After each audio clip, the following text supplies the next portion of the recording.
Hi everyone, कैसे हो आप सब लोग। आई होप आप बहुत अच्छे होंगे, पढ़ाई की अच्छी से चल रही होगी। ठीक है, देखो जल्दी से मैं बताती हूँ हमने अब तक क्या किया था। कार्बोनेट्स कंपाउंड खत्म कर लिया है। उसका हमने अभी एक पिछला वीडियो जो अपलोड किया था, जो मैंने इसमें आपके डिस्क्रिप्शन बॉक्स में दे रखा है, उसमें आपको मैंने एक्टिविटीज कराई थी। मैंने आपको लास्ट लेक्चर में ये बताया भी था कि एग्जाम पॉइंट ऑफ व्यू से एक्टिविटीज करना बहुत जरूरी है। हमने कुछ 4.6 तक एक्टिविटीज की थी शायद, और शायद इसमें 12 एक्टिविटी यानी 6 एक्टिविटी हमको और करनी। तो इस लेक्चर में हम वो बची हुई एक्टिविटीज करेंगे। एक्टिविटी क्यों कर रहे हैं? क्योंकि सीबीएसई अब एक्टिविटीज से भी क्वेश्चन पूछता है, तो जिनको आप इग्नोर कर देते हो, स्कूल में भी आपके एक्टिविटीज को नहीं कराया जाता है, बट ये वीडियो देखो और इससे सारी एक्टिविटीज समझ जाओ और उनके नोट्स बना लो, ताकि जब रिविजन कर रहे हो तो वो नोट्स आपके काम आएंगे। क्योंकि सीबीएसई ने अपना पूरा ही एग्जाम पैटर्न चेंज कर दिया है। अब वो कॉन्सेप्चुअल बेस्ड क्वेश्चन ज्यादा देते हैं, और वो भी स्मार्ट स्ट्रेटजीज लगा रहे हैं ताकि कहाँ से बच्चे को फंसाया जा सके। तो इसलिए आपको भी स्मार्ट स्ट्रेटजी से पढ़ाई करनी है, एक्टिविटीज सारी करनी है, कोई भी नहीं छोड़नी। मैं हर चैप्टर की एक्टिविटीज कराऊंगी। ठीक है, कार्बन एंड कंपाउंड की एक्टिविटी होगी, इसके बाद में मेटल नॉन मेटल्स की भी एक्टिविटीज के वीडियोस अपलोड करूंगी। ठीक है, एक्टिविटी के वीडियोस जरूर देखना है, एंड उसके साथ साथ कॉन्सेप्ट और लेक्चर्स भी देखो, ताकि आप फुल मार्क्स गेन कर सको। ठीक है, तो चलो स्टार्ट करते हैं। मैंने आपको बताया कि मैंने 4.6 तक एक्टिविटी करा दी थी, है ना। नेक्स्ट एक्टिविटी है 4.7। इसमें कह रहे हैं compare the pH of dilute. देखो मैं एक्टिविटी पढ़ूंगी, मैं यहाँ लिखूंगी नहीं, क्योंकि आप बुक अपनी निकाल लो, उसमें देख के चलो एक्टिविटी क्या है, मैं पढ़ रही हूँ और फिर मैं इसका सोल्यूशन आपको बताऊंगी। ठीक, page number 73, activity 4.7। May be page differ हो तो अलग बात है, हो सकता है मेरी पुरानी बुक हो, लेकिन एक्टिविटी 4.7 यही है। Compare the pH of dilute acetic acid and dilute hydrochloric acid using both litmus paper and universal indicator. Are both acid indicated by the litmus paper. सबसे पहले आपको यही पता होना चाहिए कि एसिटिक एसिड कौन सा है, हाइड्रोक्लोरिक एसिड कौन सा है। मैंने पढ़ाया था तो आपको बताया था। एसिटिक एसिड कौन सा होता है, याद करके बताओ।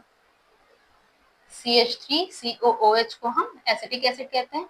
और हाइड्रोक्लोरिक एसिड तो पता ही होगा, शुरू से पढ़ते आ रहे हो हाइड्रोक्लोरिक एसिड के बारे में। Hydrochloric acid is HCl। ठीक, पहला क्वेश्चन है कि क्या दोनों एसिड लिटमस टेस्ट को, ऑब्वियसली लिटमस पेपर का काम होता है या तो वो एसिड मतलब एसिड और बेस के बारे में बताता है। जो भी लिटमस ब्लू लिटमस को रेड में कन्वर्ट कर दें, वो जो है उसको एसिड बताएगा। अब वो चाहे ये एसिड का मतलब ही एसिड, चाहे ये एसिड हो चाहे ये एसिड हो, both acid are indicated by litmus paper. तो उसका पहले वाले का आप आंसर करोगे yes, both acid are indicated by litmus test. Does the universal indicator show them equally strong acid? आपने एसिड एंड बेसिस चैप्टर में पढ़ा था पीएच स्केल के बारे में। यूनिवर्सल इंडिकेटर यानी कि पीएच मीटर। ठीक है, पीएच मीटर जो होता है आपका, यहाँ 7 होता है जो न्यूट्रल होता है, 0 से 7 तक ये आपकी होती है एसिड रेंज, एंड 7 to 14 तक ये आपकी होती है बेस रेंज। तो एक बात बताओ, क्या सारे जो ये कह रहा है universal indicator show them equally strong acid? नहीं, जो स्ट्रॉन्ग एसिड होते हैं वो 1 2 3 के अराउंड आएंगे, और जो वीक एसिड होते हैं वो आते हैं ये इधर। तो ये जो है इसका पहले तो सेकंड वाले आंसर होगा no, universal indicator not show them equally strong. क्यों? क्योंकि CH3 जो है ये एक वीक एसिड है बेटा, ये एक वीक एसिड है और ये एक स्ट्रॉन्ग एसिड है। अच्छा, वीक स्ट्रॉन्ग कैसे पता चलता है? देखो, जो भी एसिड को अगर हम पानी में घोले तो वो अपने आयंस में डिसोसिएट हो जाता है, अगर dissociate into their ions in aqueous solution, तो उसको हम स्ट्रॉन्ग एसिड कहते हैं। HCl जो है वो अपने आयंस में डिसोसिएट हो जाता है, H+ दे देता है। देखो एसिड की डेफिनेशन क्या होती है? जो H+ डोनेट कर सके, और H+ कब डोनेट करेगा? जब वो डिसोसिएट हो जाएगा अपने आयंस में। तो स्ट्रॉन्ग एसिड HCl है, वो अपने आयंस में डिसोसिएट हो जाता है। ठीक, दैट्स व्हाई ये स्ट्रॉन्ग है, और ये कंप्लीटली आयनाइज नहीं होता है, इन नॉट कंप्लीटली आयनाइज्ड। ठीक, नॉट कंप्लीटली आयनाइज्ड या not completely dissociated, that's why ये आपका वीक होता है। ठीक, तो अगर ये स्ट्रॉन्ग एसिड है तो ये कुछ पीएच दिखाएगा 1 से 2 के अराउंड, और अगर ये वीक है तो ये कुछ 4 to 5 के अराउंड दिखाएगा, ठीक है। तो इक्वली स्ट्रॉन्ग एसिड नहीं दिखाएंगे, ठीक, जो आंसर था।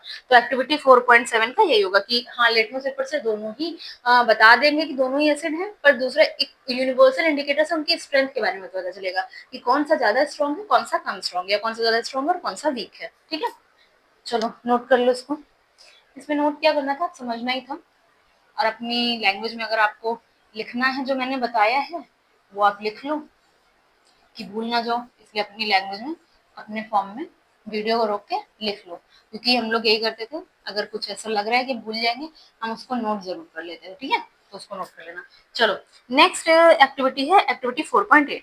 इसमें है take 1 ml ethanol and 1 ml glacial acetic acid. फिर वही ग्लेशियल एसिटिक एसिड क्या होता है, CH3COH को ही ग्लेशियल एसिटिक एसिड कहते हैं। क्यों कहते हैं, क्योंकि ये सर्दियों के टाइम पे फ्रीज हो जाता है, दैट्स वाई, ठीक। इसका टेम्परेचर 290 केल्विन होता है, ठीक, ध्यान रखना है सारी चीजें। 1 ml glacial acid along with a few drop of concentrated sulfuric acid in a test tube, warm in a water bath at least 5 minutes, pour into a beaker of 20 to 50 ml of water and smell the resulting mixture. I guess I hope कि आप ये थोड़ा सा तो समझ गए होंगे कि किस बारे में बात कर रहा है। क्या क्या कह रहा है, ethanol and glacial acetic acid, ethanol plus glacial acetic acid, और वो भी किसके प्रेजेंस में, ग्लेशियल एसिटिक एसिड, वो भी बेटा किसके प्रेजेंस में, एसिड, एसिड भी कौन सा है, H2SO4। ये जब मैंने पढ़ाया था आपको इथेनोइक एसिड और इथेनॉल की रिएक्शंस के बारे में, तब ये वाली रिएक्शन बताई थी। कौन सी रिएक्शन है ये कौन सी रिएक्शन है, थोड़ा सा अगर ध्यान आ रहा होगा, थोड़ा ध्यान लगाओ, हाँ एस्ट्रिफिकेशन रिएक्शन है ये। देखो क्या होगा, इथेनॉल का फॉर्मूला है CH3CH2OH, ठीक, एसिटिक एसिड है HOOCCH3, ठीक, मैंने बस घुमा के थोड़ा सा लिख दिया। अब इसमें से वाटर निकल जाएगा, ठीक, वाटर हम निकालेंगे, निकाल दो, H2O निकाल दी, इसको जोड़ दो, CH3CH2O C double bond O CH3, ठीक। ये जो कंपाउंड बना है ये, इसको हम बोलते हैं ईस्टर या इथाइल इथेनोएट, इसका नाम इथाइल इथेनोएट। और उसके साथ क्या बनेगा, ये जो वाटर निकाला था, ठीक, ये तो रिएक्शन कर दी। क्वेश्चन पूछ क्या रहा था, क्वेश्चन पूछ रहा था pour the mixture, अच्छा हाँ स्मेल द रिजल्टिंग मिक्सचर। तो सीधा सीधा आप समझ गए हो, ईस्टर है, ईस्टर क्या होते हैं, अगर आप, ये होते हैं sweet smelling substance, that's why ये जो होते हैं परफ्यूम बनाने में भी यूज करते हैं, ठीक है, परफ्यूम बनाने में भी यूज होता है। सिंपल सिंपल था, अगर आपको ये रिएक्शन याद होगी, पकड़ ले जाओगे या क्या बन रहा है, और फिर बता पाओगे कि रिएक्शन मिक्सचर कैसा स्मेल कर रहा होगा, क्योंकि ये ईस्टर बना रहा है और esters are the sweet smelling substances, that's why they are used in making of perfume, ठीक। सिंपल एक्टिविटी थी, बट सिंपल एक्टिविटी भी आप तभी कर पाओगे जब रिएक्शंस याद होंगे। इस चैप्टर या फिर हम क्या केमिस्ट्री को कोई भी चैप्टर कहना, रिएक्शंस आर रियली इंपॉर्टेंट, आपके दिमाग में एकदम फिट होनी चाहिए, ठीक। नोट कर लो इसको, नोट क्या करना है ये तो आपके बुक में दे रखी है। चलो नेक्स्ट है सेट 4.9 है, setup the apparatus as shown in chapter 2 activity 2.5। देखो चैप्टर 2 में एक्टिविटी 2.5 क्या है, चैप्टर 2 एक्टिविटी 2.5, इसमें एक टेस्ट ट्यूब लिया है जिसमें 0.5 ग्राम सोडियम कार्बोनेट एक टेस्ट ट्यूब है, दूसरे में 0.5 ग्राम सोडियम हाइड्रोजन कार्बोनेट है। अच्छा ठीक है, एक टेस्ट ट्यूब में सोडियम कार्बोनेट है, एक में टेस्ट ट्यूब में सोडियम हाइड्रोजन कार्बोनेट है, ठीक। चलो take a spatula of sodium carbonate in a test tube at 2 ml of ethanoic acid. फिर वही बात, अगर आपको रिएक्शन याद है तो ये हो जाएगी, पहले इसको रफ कर देते हैं। रिएक्शन अगर आपको याद है तो आप आराम से कर ले जाओगे, तब तक जब तक मैं इसको रफ करूँ थोड़ा सा ध्यान लगाओ। इथेनोइक एसिड की रिएक्शन जब हम सोडियम कार्बोनेट से कराते हैं तो क्या बनता है?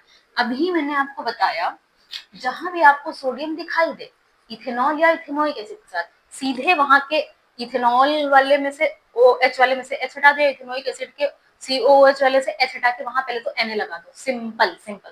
ठीक, तो ये कौन सी एक्टिविटी है? ये है एक्टिविटी 4.9। 4.9। ठीक, तो सीधा CH3COOH, यहाँ था Na2CO3।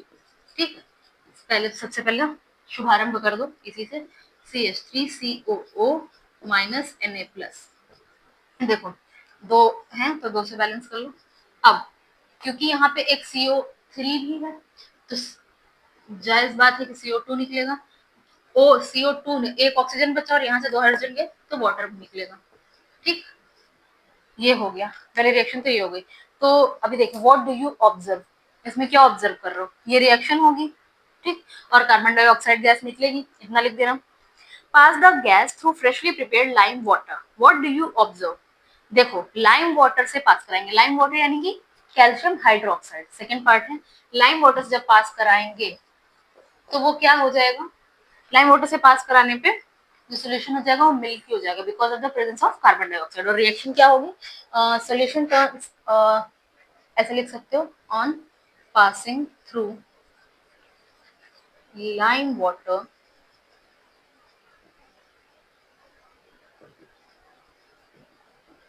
solution turns milky because of carbon dioxide, because of carbon dioxide.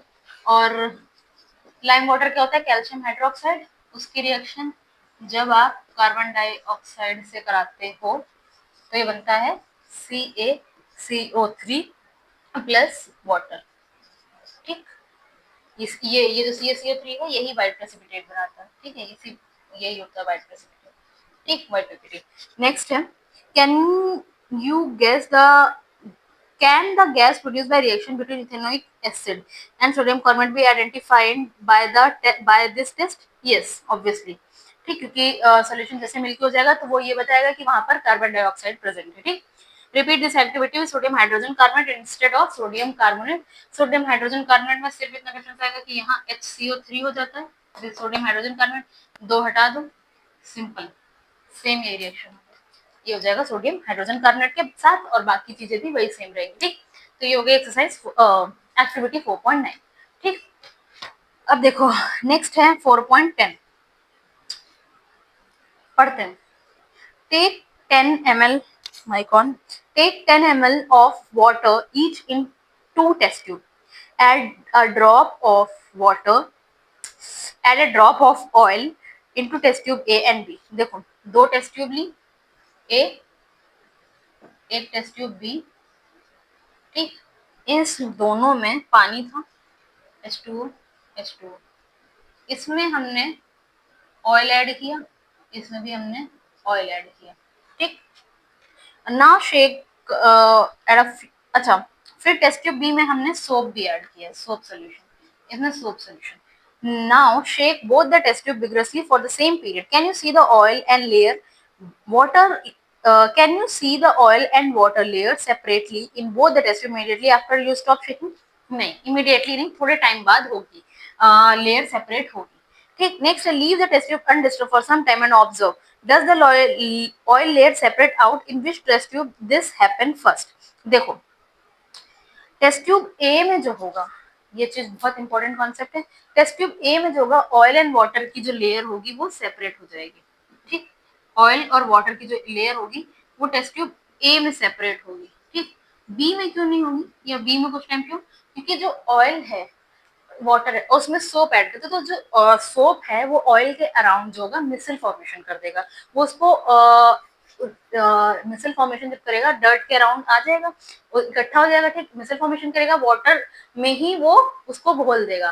That's why ये क्या करेगा, इसलिए यहाँ पर क्या होगा, लेयर सेपरेट नहीं होगी। और इस केस में सॉरी, यहाँ पर लेयर सेपरेट हो जाएगी, इस केस में सेपरेट नहीं होगी क्योंकि सोप जो होगा ऑयल के साथ मिसल फॉर्मेशन कर देगा। मिसल वाले कॉन्सेप्ट में मैंने आपको बताया था, ध्यान। ठीक है, तो ये हो गई एक्टिविटी 4.10।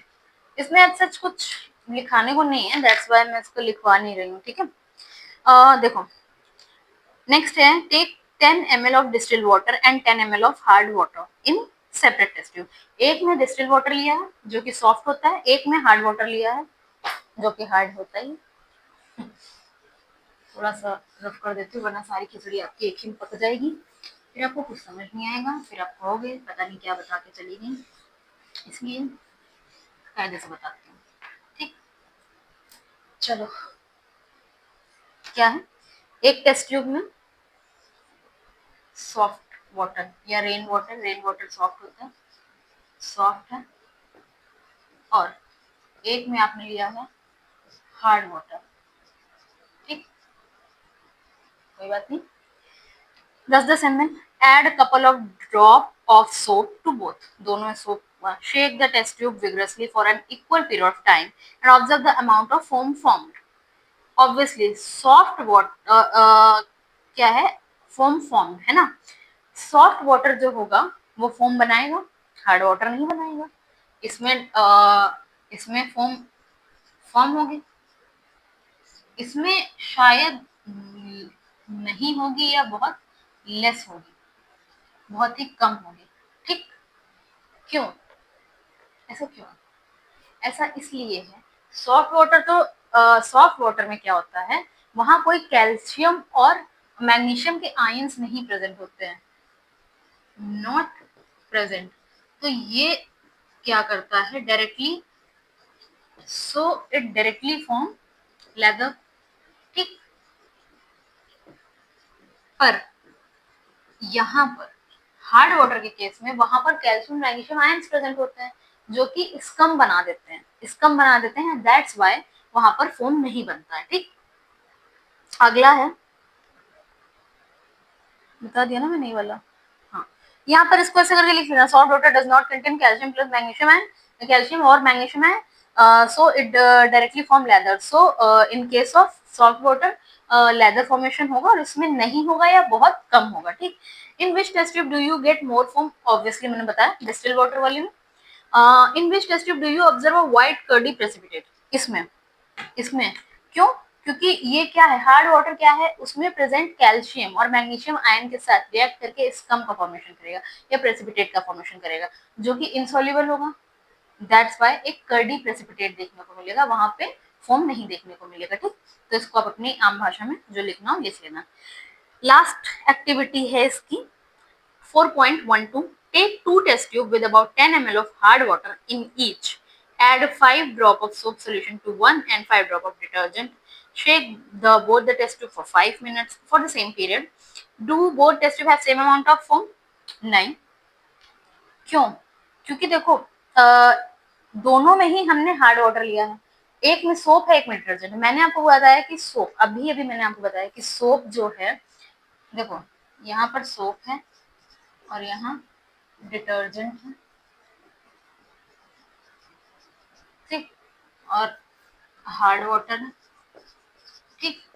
तो ये जो हार्ड वाटर है ये क्या करेगा, ये it form scum with calcium 2+ और magnesium 2+ ions present, so no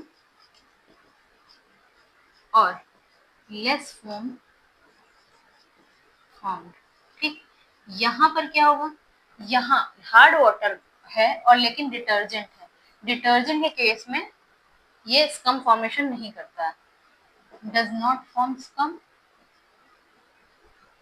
कम, सो मोर फोम फॉर्म, ठीक। यहाँ पर क्या होगा, ज्यादा फोम फॉर्म होगी, ठीक है। In which test tube there is a curdy solid formed, obviously soap में, यहीं पे होगा कर्डी प्रेसिपिटेट, क्यों, क्योंकि वही बात अभी मैंने बार बार बताया कि ये क्या करेगा, कैल्शियम मैग्नीशियम आयंस के साथ स्कम फॉर्म कर देगा जो कि इनसॉल्युबल होगा, दैट्स वाई जो प्रेसिपिटेट होगा वो आपको कर्डी दिखाई देगा, ठीक। ये सारी थी एक्टिविटीज। आई होप ये सारी एक्टिविटीज आपको क्लियर हुई होंगी कैसे लिखना है। जो मैंने बताया, अगर मैंने किसी में नहीं लिखा है लाइन, बट मैंने बताया, तो उसको आप अपनी लैंग्वेज में फॉर्म कर सकते हो, इतना तो कर ही सकते हो, ठीक है। तो इस तरीके से जितनी भी कार्बोनेट कंपाउंड की एक्टिविटीज थी वो सारी कवर हो चुकी हैं। दोनों लेक्चर्स अच्छे से देखना, उसका नोट्स बनाना, ताकि रिविजन करते टाइम आपको याद रहे कि एक्टिविटीज के क्या आंसर्स थे, उनको कैसे लिखना था, ठीक है। आई होप ये आपके लिए बहुत यूजफुल रहा होगा, एंड प्लीज मेक श्योर कि आप नोट्स बनाओ। That's really important, that's why मैं आपको बार बार बोल रही हूँ कि आप नोट्स बनाओ, ठीक है। Thank you so much for watching, and please like, share and subscribe, and best of luck for your board exams.